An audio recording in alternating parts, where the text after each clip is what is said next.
Tutorial 2. Lompat dan turun sprite. Macam ni. Best kan? Jom. Mula-mula, type scratch.mit.edu. Klik sign in. Masukkan username dan password. Klik create.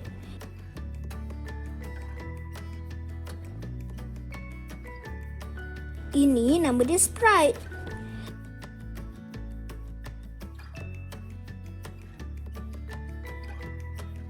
Background ni kosong. Klik di sini untuk tukar background.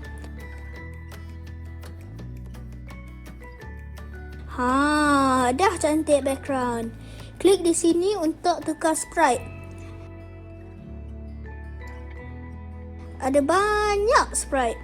Pilih je nak yang mana. Saya pilih monkey ni. Comel kan? Klik di sini untuk padam sprite. Okey, sekarang kita nak mula lompat dan turunkan monkey ni. Klik motion.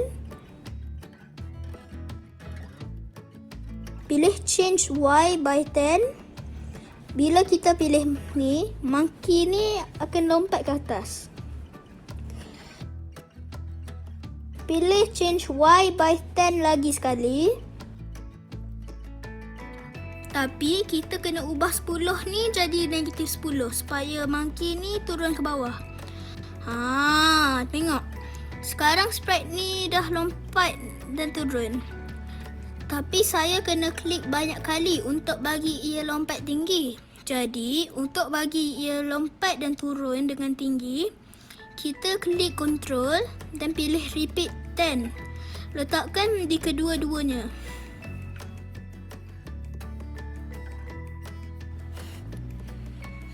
Kita tetapkan kedudukannya supaya ia berada pada kedudukan asal. Klik motion, pilih go to X, Y. Kedudukan X dan Y akan muncul secara automatik sama dengan di sini. Jika kita ubah sprite ni, nombor di sini juga berubah. Saya nak sprite ni melompat dan turun semula apabila saya tekan spacebar. Jadi saya klik events. Pilih when space key pressed dan letakkan di sini.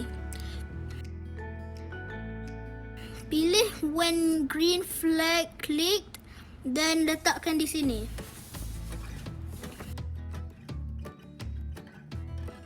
Kita boleh sesuaikan ketinggian lompatan dan masa dengan menukar nombor di sini. Cubalah. Sekarang saya dah dapat ketinggian dan masa yang saya mahukan. Saya nak bagi lagi menarik.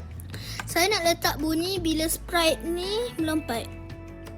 Saya klik sound. Pilih start sound. Letakkan di sini. Best kan? Sila tonton tutorial 3 untuk buat halangan. Selamat mencuba!